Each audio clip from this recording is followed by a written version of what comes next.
pisong halaga ng iligal na droga ang nakumpiska ng otoridad sa magkakahiwalay na drug operation sa Pasay at Cebu City. Yan at iba pang balita sa ulat ni Joshua Garcia. Halos 20 oras nang inaapula ng mga bumbero ang sunog na sumiklab alas 8 kagabi sa isang warehouse sa Guidote Street, Balot, Tondo, Manila. Nasa 18 bumbero naman ng BFP ang napaulat na sugatan at nasaktan habang rumiresponde.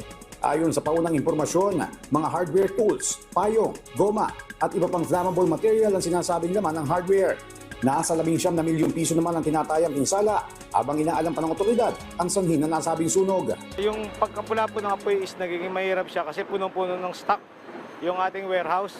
Mostly makikita nyo ang laman yan is yung mga laman yan is yung sa mga tindahan ng hardware. Nagtatakbo. Tayo.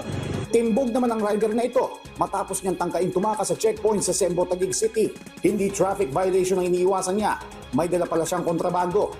Sa Taranta, bumangga siya sa checkpoint signage sa kanaharan ng mga otoridad. Nasamsam sa sospek ang mahigit 3 kilo na hinihinalang cannabis oil sa mga vape na nagkakahalaga ng halos kalahating milyong piso.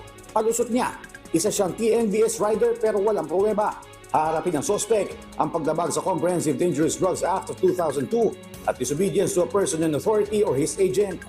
Inararo ng isang pickup truck ang mga barrier sa EDSA Bansalangin, Quezon City, pasado alas 3 na madaling araw. Ayon sa driver, nakainom siya galing sa isang birthday ng kaibigan sa Caloocan at pauwi na sana ng Fairview nang mangyari ang insidente. Gumamit pa ng boom truck ang MMDA para matanggal ang nawasak na barriers.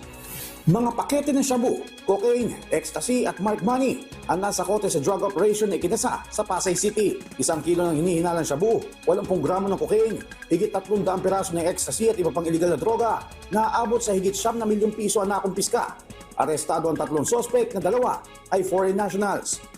Arestado din ang isang lalaki sa Lapu-Lapu City, Cebu na nahulihan ng 2 kilo ng hinihinalang shabu na aabot sa mahigit 13 milyong piso. Posible na mamaharap ang mga sospek sa paglabag sa Comprehensive Dangerous Drugs Act of 2002.